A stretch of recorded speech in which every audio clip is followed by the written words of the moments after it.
ગતિફળ ધ્યાન અને હેતુથી. ભગવાન શું કહે છે? અમે તારી ક્રિયાઓને નથી જોતા, એ તો ઉદય કર્મ કરાવે છે. પણ સામાયિક કરતાં, પ્રતિક્રમણ કરતાં તારું ધ્યાન ક્યાં વર્તે છે તેની જ નોંધ લેવામાં આવે છે. સામયિક કરતો હોય અને ધ્યાન શીશીમાં હોય કે શિષ્ય ઉપર ચીઢાયા કરતો હોય ને કહે કે મેં સામયિક કર્યું.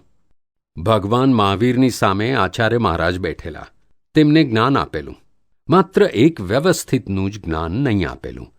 તે આચાર્ય બરાબર સામયિકમાં બેઠેલા ત્યારે બીજા મહાત્માઓએ પૂછ્યું કે મહારાજ, આ આચાર્યની શી ગતિ થશે? ભગવાન બોલ્યા, અત્યારે દેવગતિમાં જશે. પછી વળી થોડીક વાર રહીને કોઈએ પૂછ્યું કે મહારાજ, અત્યારે આ આચાર્યની કઈ ગતિ થશે? ત્યારે ભગવાન બોલ્યા, અધોગતિમાં જશે. ત્યારે પછી વળી 15 મિનિટે કોઈએ પૂછ્યું, અત્યારે હવે કઈ ગતિમાં જશે? ત્યારે ભગવાને કહ્યું, હવે મોક્ષે જવાનો છે. ભગવાન આવું કેવું? આ સંપૂર્ણ ધ્યાનમાં છે ને આવું કેમ? ત્યારે ભગવાને કહ્યું, અમને જે દેખાય છે તે તમને દેખાતું નથી, અને તમને જે દેખાય છે તે અમને દેખાતું નથી. જુઓ, તે બેઠો હતો તો સામયિકમાં, પણ તેનું ધ્યાન ક્યાં વર્તે છે તે અમે જ જોઈ શકીએ. પહેલા ધ્યાનમાં દેવગતિનું ચિત્રામણ હતું, બીજી વખતે નર્કગતિનું ચિત્રામણ હતું. પછી તેણે સુંદર ચિતરવા માંડ્યું. મહી ફોટા સારા પડવા માંડ્યા. તે મોક્ષે જાય તેવા હતા. ધ્યાન ઉપર ફળનો આધાર છે. ચિત્રે છે પૂદગલ, પણ તેમાં તમે પોતે તન્મયાકાર થયા તો તે સહી કરી આપી.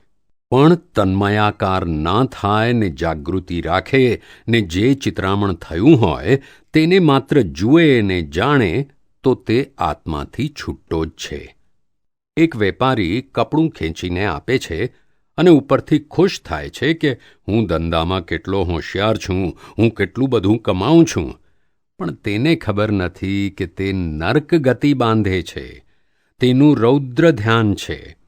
હવે બીજો કપડું ખેંચીને આપે છે તેવા જ ધ્યાનથી, પણ મહી તેને અપાર પશ્ચાતાપ રહે છે કે આ ખોટું કરું છું. મહાવીરનો ભક્ત આવું ના કરે. તે તિર્યંચ ગતિ બાંધે છે.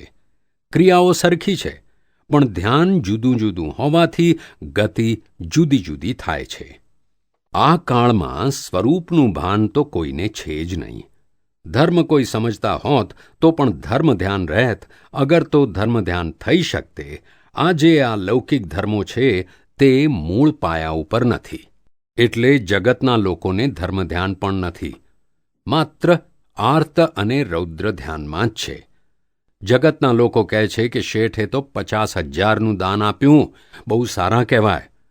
પણ શેઠના મનમાં શું હોય કે આ નગર શેઠે દબાણ ના કર્યું હોત તો આપણે કંઈ આપવા ના પડત.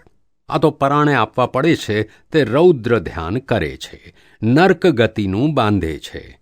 બીજા માણસ પાસે પૈસો નથી છતાં ધ્યાન ધરે કે ક્યારે મારી પાસે પૈસા આવે ને ધર્મમાં 2 પૈસા ખર્ચું. તે વગર દાન કરે ઉર્ધ્વ ગતિ બાંધે છે ને પેલા મુઆએ 50,000 આપતાંએ નર્ક ગતિનું ધ્યાન કર્યું.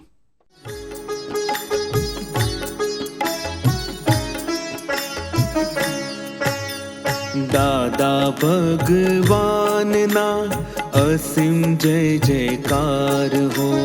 દાદા ભગવાનના અસીમ જય જયકાર હો. દાદા ભગવાનના અસીમ જય જયકાર હો.